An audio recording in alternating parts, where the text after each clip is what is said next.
Hello and welcome. I am Dr. Lara May, a clinical pharmacist specializing in functional medicine, as well as a certified yoga teacher and Reiki master. I run a truly integrative health coaching practice encompassing functional medicine lab testing, yoga and meditation, and a sprinkling of Reiki energy medicine. Join me here on Light Body Radio to break through your health plateau and come into alignment with your natural vitality.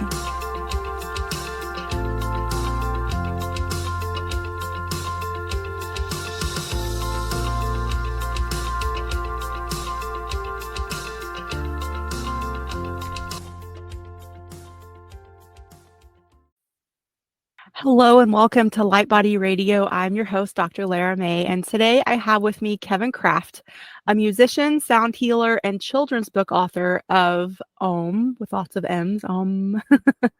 Kevin is the sounder and founder of Soundshala, or soundshala.com, a unique mindfulness curriculum combining music, breathwork, movement, and meditation to help achieve the mindful benefits of a sound yoga practice.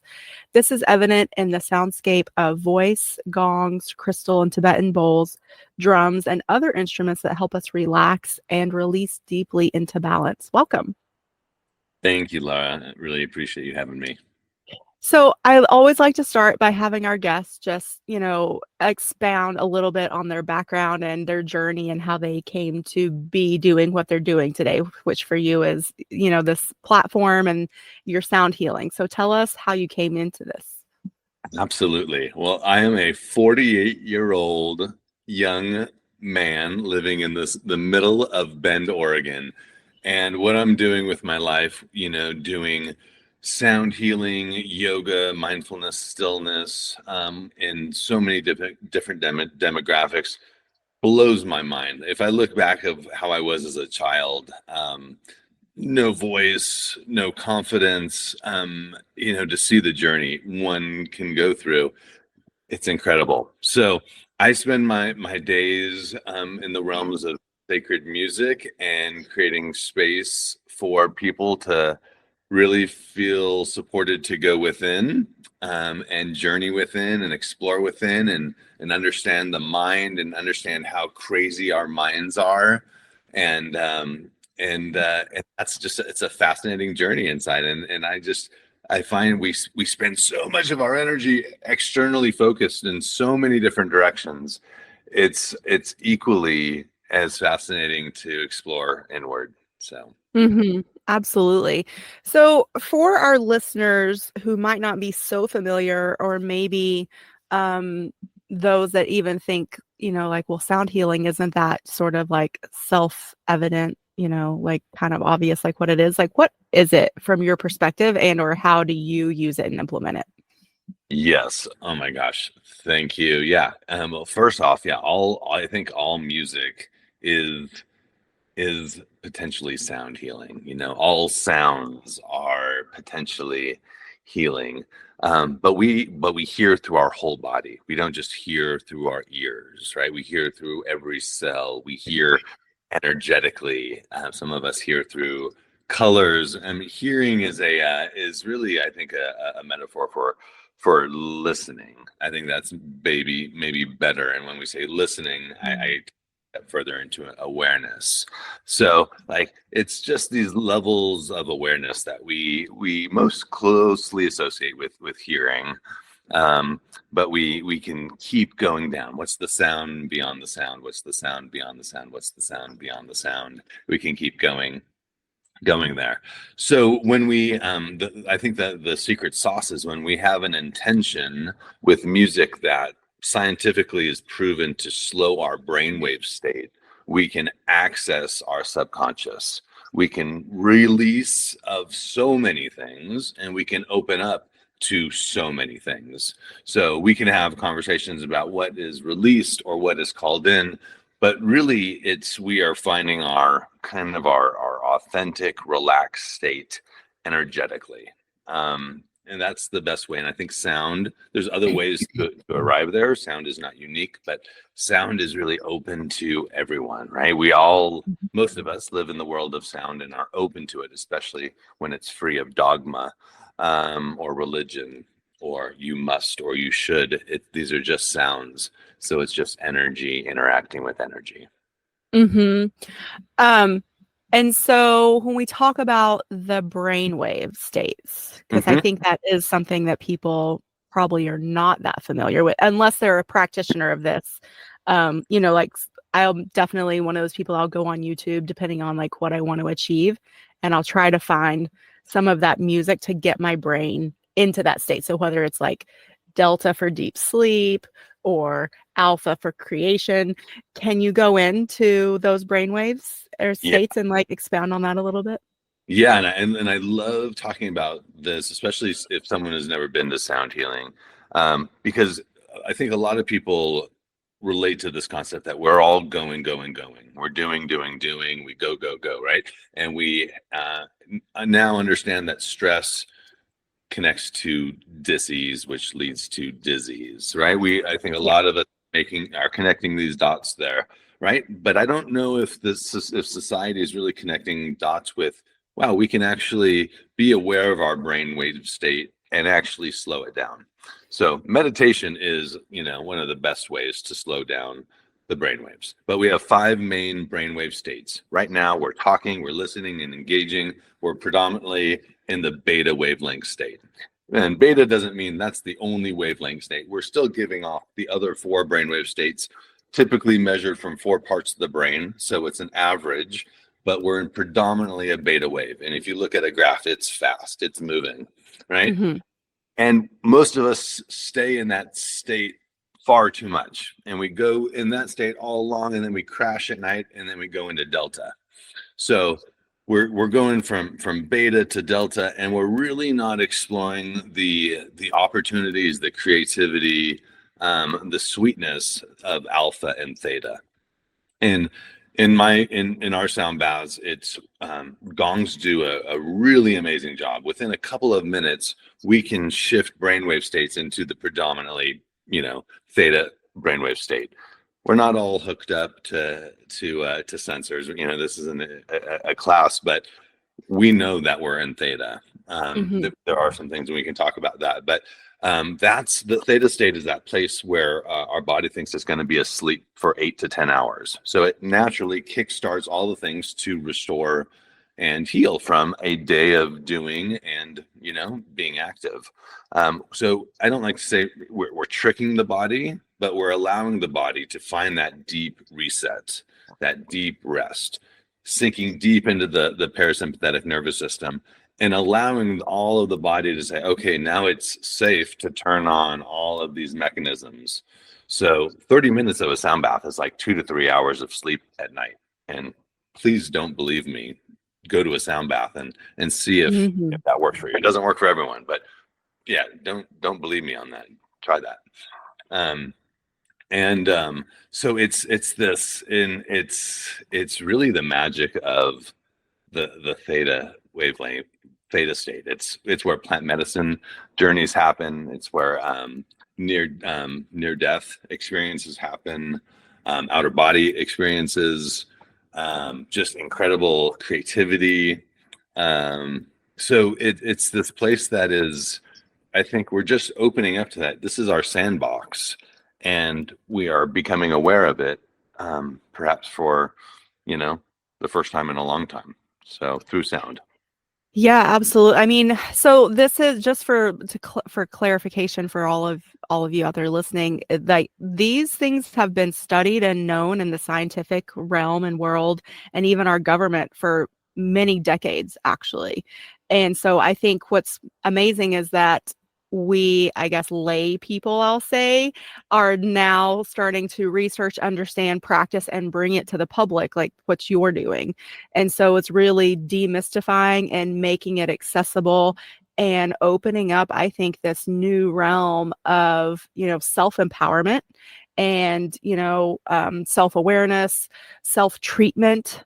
Hmm. Because when we are able to consciously and with intention change our brain waves and our brain state, then again, I think it opens this door to a whole new world of potential of how we're able to, control our heart rate, control our breath. That means controlling our cortisol and our stress hormones, which Mm-hmm. means if we can bring them, down out of fight or flight, then we are improving our health without medication.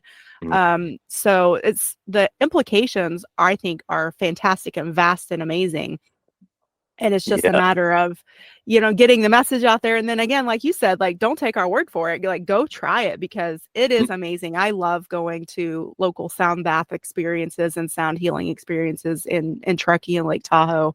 I'm privileged enough to not only live there, but be surrounded by amazing practitioners.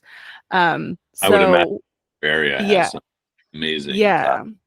That's So I amazing. would, definitely encourage anyone out there to start Googling practitioners around you and, start finding local classes and experiences that you can go to experience this on your own. Or I'm sure I'm going to ask you about your website soon so we can talk about too what's available for people to try it in the comfort of their own home as well.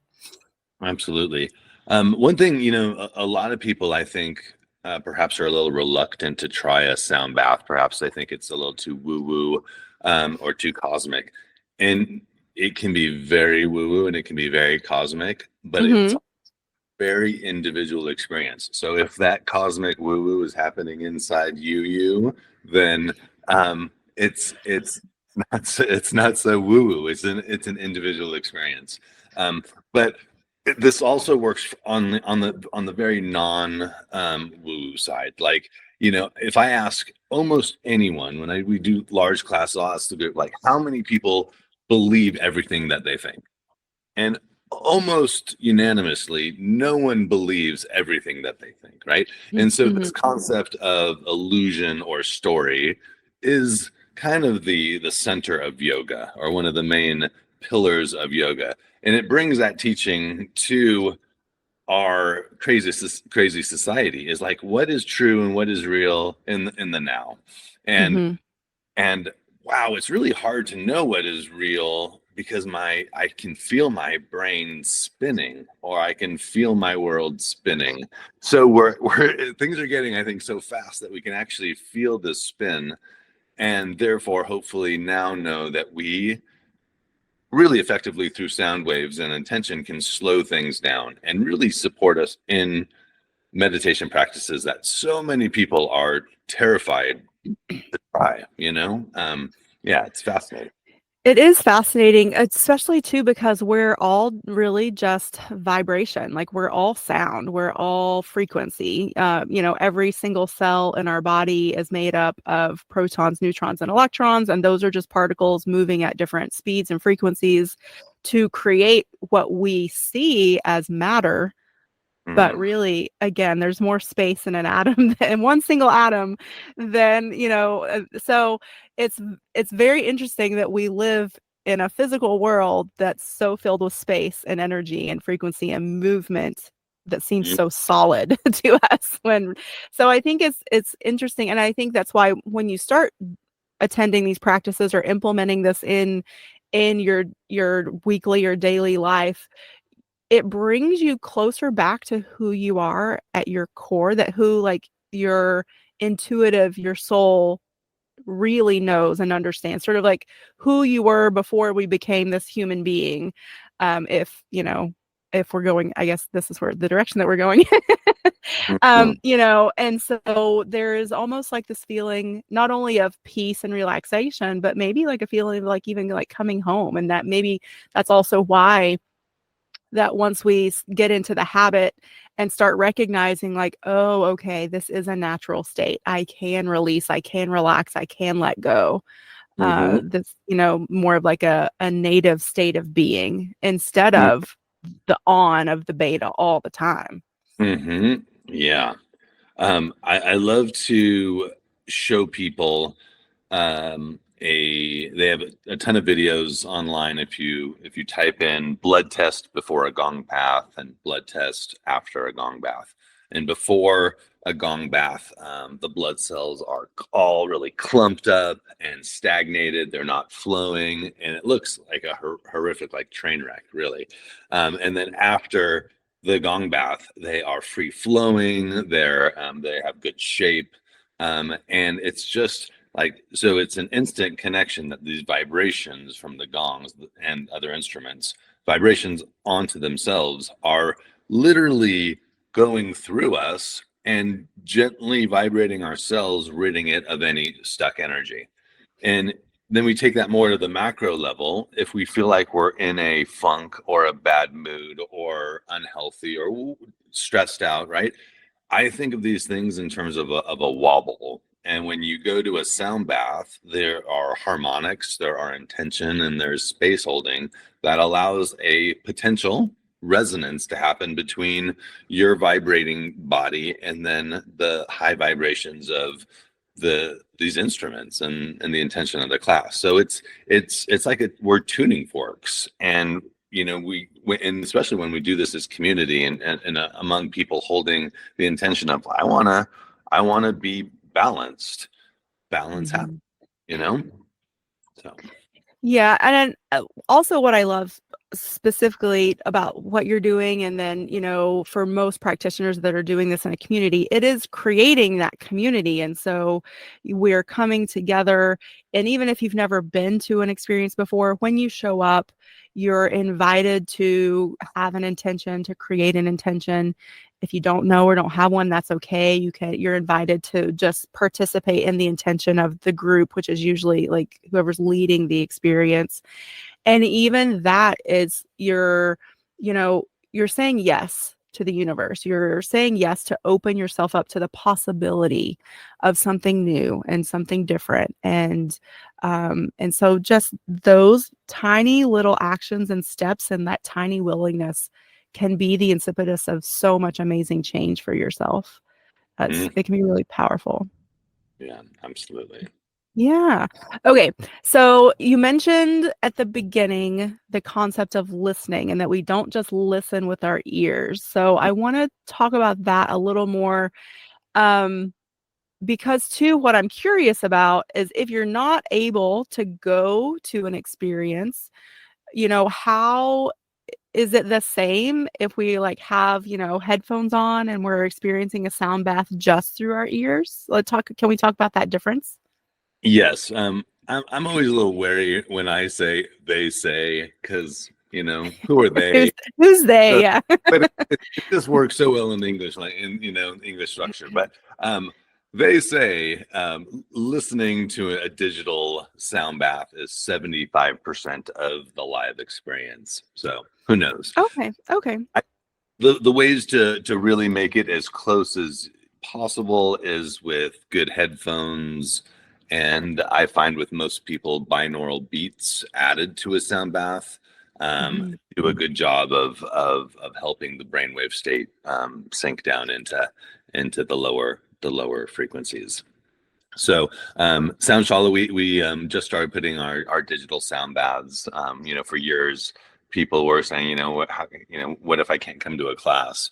So we just released our first album. It's the Four Elements. So we have sound baths with themes and binaural beats and the frequencies of the four elements. So you can just type in Soundshala into Spotify. Some of those are available on the music page, and they're all available on the podcast page. So Okay. yeah. Cool. Awesome. So, and then how does this differ from, just a regular yoga class? I mean, again, I feel like some people are like, well, isn't this kind of obvious? But I feel like it needs to be discussed. Absolutely. Yeah. And we may need another episode for. So I love this. I just recently heard this a few times now, and I think it's worth propagating. Sound healing is the new yoga. Mm-hmm. Dun, dun. Yeah. So, well, a lot of people don't even really know what yoga is, right? And Right. in our age, a lot of people think it's stretching, breathing, right? But really, according to Patanjali system, it's just really 1/8 of what yoga is. And yoga meaning to yoke or to create a union. A union between two things can be a topic of debate and a very individual definition. But I like the definition of a small self with a lowercase s and a big self with a capital S. Whatever your definition of something greater beyond you, eternal, timeless energy, that connection to your authentic self, free of story, free of illusion, free of an imbalanced ego, free of posturing, free of words not matching actions, right? Free of doing harm. You could work in a lot of this, but essentially your authentic self, with your highest version of your authentic self, is yoga. So sound healing, I think, is one of the most effective ways for people to get in touch with who they really are and to question their minds. Our minds are so powerful. We need to take some of that power back, Mm-hmm. Yeah. I mean, especially, I feel like more and more there is conversation about manifestation and, how can we do that? What are we bringing in, or, how are we intentionally bringing this onto ourselves or not? And so part of that is not from a, place of self-judgment, but more from a place of empowerment and saying, what am I doing or not doing that's creating the results I'm seeing in my life? And so that includes our health and our physical body and our mental health. And it's a big trickle down. It's all connected, which again, like, that's part of, there's 8 limbs of yoga, and asana, which is the stretching, the movement, the poses. That's just one piece of it, like you said. And so creating union, so bringing the mind back in alignment with the body, and or the body back into alignment with the mind, whichever way you want to look at it.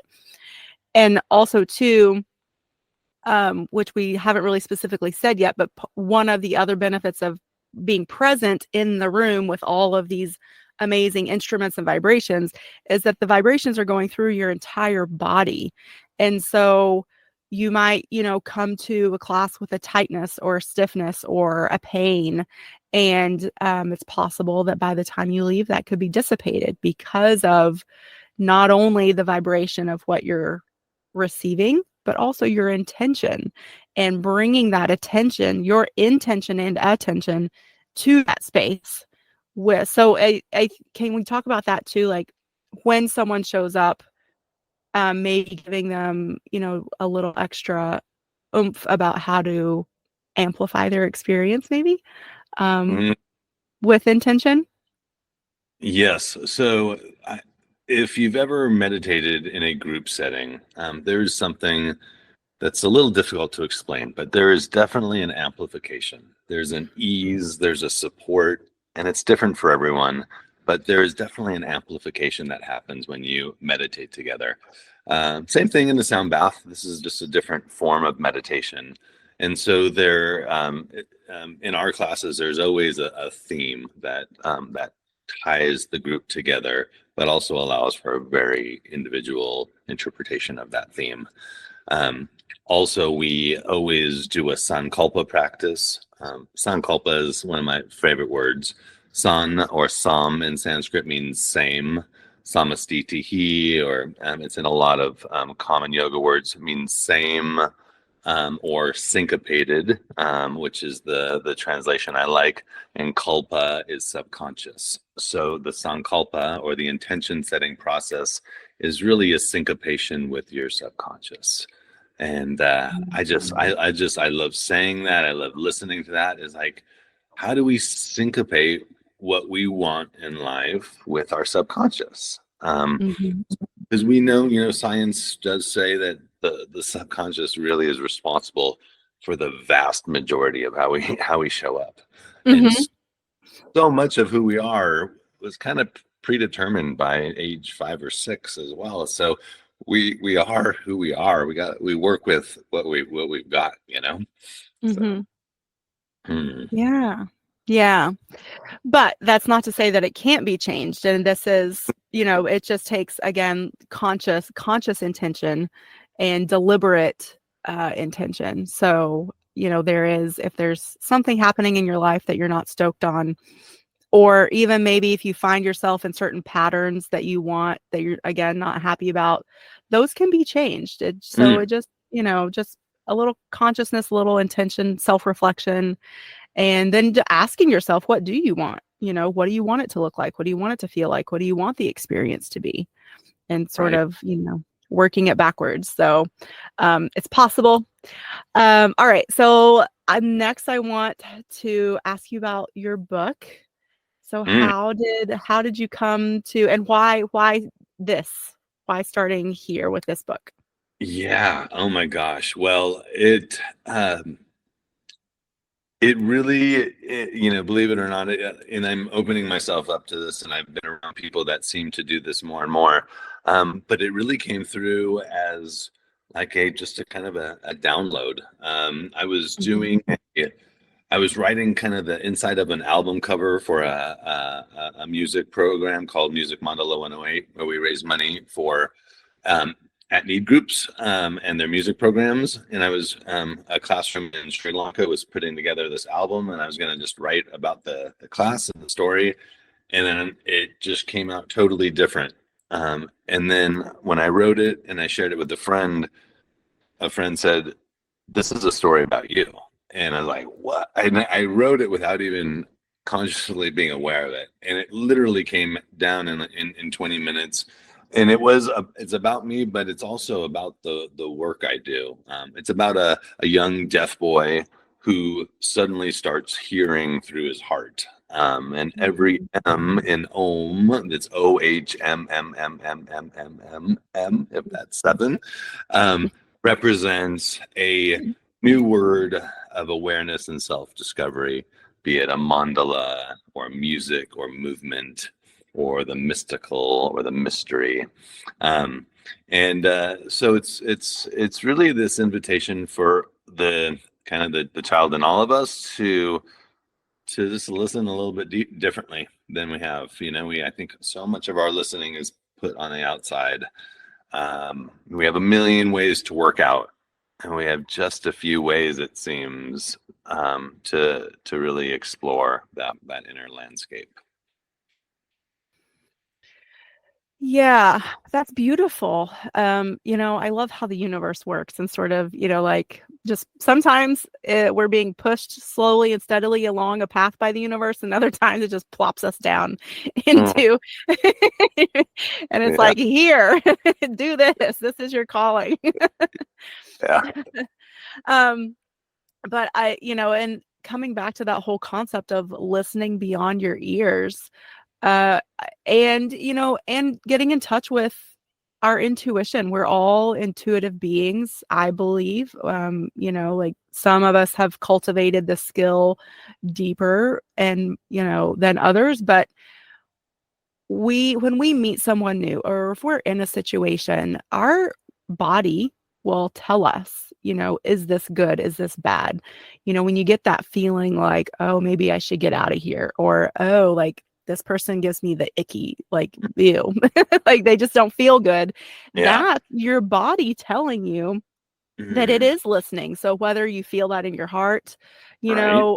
maybe sometimes you'll feel it in your throat chakra. Like if you're in a situation and you can literally sometimes just feel your throat start to close up, Mm, that's again, so just getting into the habit too of starting to tune in when our body does react and listen to that. mm, And again, just respond. Like don't ignore it, don't push it away.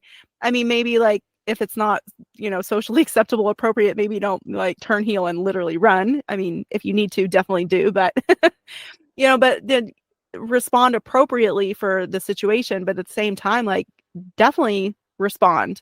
I mm, think we're taught, like you said, by a very early age, normally by the time we're 5, to ignore mm, what we're feeling, not respond in certain ways to certain situations.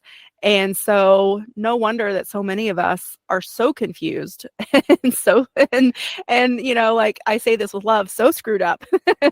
mm, And speaking of myself too, that it takes us a long time of seeking and, undoing so much to really like quote unquote come back to ourselves. mm, mm, Um, and to show up in life as our true self, or at least who we are trying to uncover that to be, I think. And so I think these tools can really help, like you said, both adults and children do that too. Something that just came to me, and I haven't thought about this before. Like you said, the word screwed up, and right in our culture, screwed up means kind of like mentally messed up. All right, just like yeah, Yeah, kind of or like chaotic, not right in some way. right? Not right in some way. But if you really think of the word itself, like screwed up, or if you just say wound up, right? It's a much Yeah, gentler way. It's like I'm not crazy or like chaotic. It's just I'm really wound up, and how do I unwind, So, yeah. yeah. No, that's also a perfect, illustration of how we judge ourselves, and Mhm. Yeah. and how, like, again, like, still working through releasing that self judgment Mhm. and being gentle and loving with ourselves. And instead of, like you said perfectly, like, instead of saying screwed up, let's say wound up, or in, like, and let's look at that. Like, what does that really mean? What context is that in? Mhm. Um, you know, and I think that's a good illustration too of how, like, most of the things that we think are not even true. Like, we make up stuff about ourselves all day long. Yeah. And something like 80% of our thoughts are negative repeat thoughts. We're dealing with Mhm. such a small number of fresh, positive, optimistic thoughts on a daily basis. Like we're washing with dirty water all the time, and we don't know what to do. So yeah, it's fascinating. It's fascinating. Awesome. So where would you send people? Your website is a wealth of information, soundshala.com. So where would you encourage people to start? I would say go to soundshala.com, sign up for the newsletter. You'll hear about all of our great events, trainings, tours, retreats, collaborations. From there, you can find our podcast. It's a great way to listen to us on the go. Right now, most of our events are in the Pacific Northwest, but we travel to retreats and love collaborating. We're doing this we're kicking off this tour called Rock of Consciousness. It's me and this amazing local musician, Pete Kartsunis. I've taken what I do in the yoga world and combined it with live rock and roll music of a particular artist. And we've curated this so the lyrics that are so powerful, like the lyrics of Pink Floyd or Grateful Dead or the Beatles or Pearl Jam or Led Zeppelin, like we land these lyrics after we mix up a bunch of energy, do breath work, and then receive, and then these lyrics hit, and it's just a really beautiful experience. So we're really excited to take this on the road. We're going to the big city of Portland and Cool. around. So we're growing out of I can't really say small little bend anymore. It's growing like crazy. But yeah. Hmm. Yeah, I remember when Ben used to be small. Yeah, cool. That's amazing. And it sounds so deep and rich and mind blowing, really. So I guess, yeah, if you're able to be in the Portland area, definitely check it out. Yes, yes. And I think, we're like, super excited to take this on the road afterwards because it's like, I don't know if, did you ever go to the Pink Floyd laser shows? Oh yeah. Yeah. See those anymore. So we're gonna bring that back, but with a little bit of, a little bit of yoga, a little bit of personal inward journey, and see what happens from it. Cool. That's so cool. All right. And then we did talk about your book, but where do people find your book? You can find it on Amazon. Also, Book Baby. If you type in Book Baby Bookstore, that's the publisher I use. Yeah, and if you are an educator, we have a 8-week program where we use the book and then each of the 7 M's to teach a different teaching point in the world of mindfulness and mysticism for kids. And one additional thing about this that I really want to start talking about more and more is this is an experience for a parent and a child to do together. When a child can have have a book, talk about some of these concepts, and then have a sound bath, and both be able to go, you had that experience, you what? And like it instantly creates this this dialogue between parent and child to talk about where children live in this world a lot more and access to for parents. So I'm really excited about what's going to come from that. Oh, that is really cool. I love that. Cool. So definitely check it out. Start to, again, open these lines of dialogue. I definitely think it can help our kids feel more connected, supported, and, understood in such a crazy world that we live in these days. So much distraction and technology. And so bringing, I think, the technology in a positive, way, can be really helpful, powerful, and just paving the way, giving that good foundation for life. Mm-hmm. Yeah. Okay, cool. Anything else before we finish up? Anything burning Oh, to come through? anything else? Well, if you are around Bend this summer, we have been planning some incredible sound healing events out in nature. We've got sound baths in caves, in ancient juniper forests, in these beautiful, just grassy areas outside with the sound of birds and wind chimes and gongs and intention and the land. So the best place to find out about that is that's this called the Summer Series. You can find that at soundshala.com. Okay, cool. Fantastic. Well, thank you so much, not only for your presence today and your wisdom today, but for all the work that you're doing.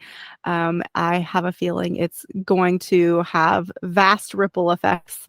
And so I really appreciate it. And keep doing what you're doing. And I'm excited to, watch what comes next. So thank you. Thank you for all your support. Really appreciate it.